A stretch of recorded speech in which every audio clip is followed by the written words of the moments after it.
বিদেশে ঘুরে ঘুরে আমি দেশ বিদেশে ঘুরে ঘুরে জয় বাংলার গান গাই। মমতাজ নামটি শুনলেই মনে হয় সেই বিদ্যুৎ আপা, যে কিনা বলেছিলেন ফেরিতে করে বিদ্যুৎ বিতরণ করা হচ্ছে, তাও মানুষ খুঁজে পাওয়া যাচ্ছে না, এত পরিমাণ বিদ্যুৎ পৌঁছে গেছে সবার ঘরে। সম্প্রতি এমন একটি বক্তব্য দিয়ে তিনি সামাজিক যোগাযোগ মাধ্যমে বেশ ভাইরাল হয়েছিলেন, কিন্তু তারপরেই তিনি তোপের মুখে পড়েন যখন কিনা লোডশেডিং আসে বাংলাদেশের বিদ্যুৎ খাতে। সম্প্রতি 2024 সালের গণঅভ্যুত্থানে বাংলাদেশ ছেড়ে পালিয়ে যায় ফ্যাসিস্ট শেখ হাসিনা সরকার। শেখ হাসিনা পালানোর পর আত্মগোপনে চলে যান মমতাজ, দেখা মেলেনি তার। অবশেষে গ্রেপ্তার হন তিনি।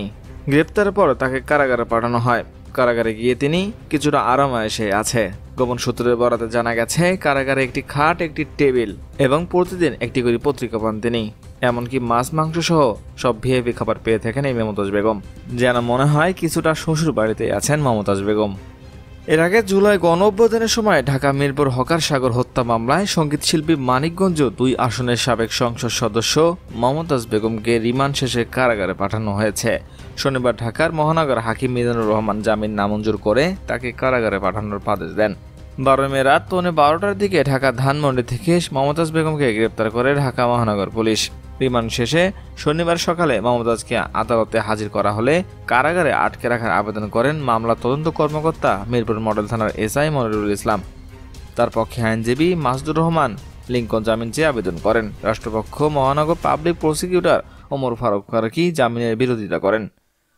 শুনানি শেষে আদালত জামিন আবেদন নামঞ্জুর করে মমতাজকে কারাগারে পাঠানোর আদেশ দেন।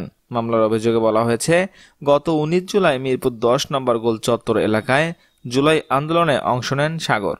ওই দিন বিকেল 4:30টার দিকে আসামিরা আন্দোলনকারীদের উপর হামলা ও গুলি বর্ষণ করেন। এ সময় সাগরের বুকে গুলি লেগে পেছন দিয়ে বের হয়ে যায়। পরে তার মা বিউটি আক্তার তাকে খুঁজতে খুঁজতে এক পর্যায়ে ওই দিন রাত 3টায় মিরপুরের একটি বেসরকারি হাসপাতালে লাশের খোঁজ পান। তিনি সাগরের লাশ গ্রহণ করে গ্রামের বাড়ি নিয়ে দাফন করে। এ ঘটনায় 27 নভেম্বর বিউটি আক্তার বাদী হয়ে মিরপুর মডেল থানায় মামলা করেন। এতে আসামি হিসেবে শেখ হাসিনা সহ 243 জনের নাম দেওয়া হয়। এছাড়া অচেনা 250 থেকে 400 জনকে আসামি করা হয়। আসামির তালিকায় 40 নম্বরে রয়েছে মমতাজ বেগম।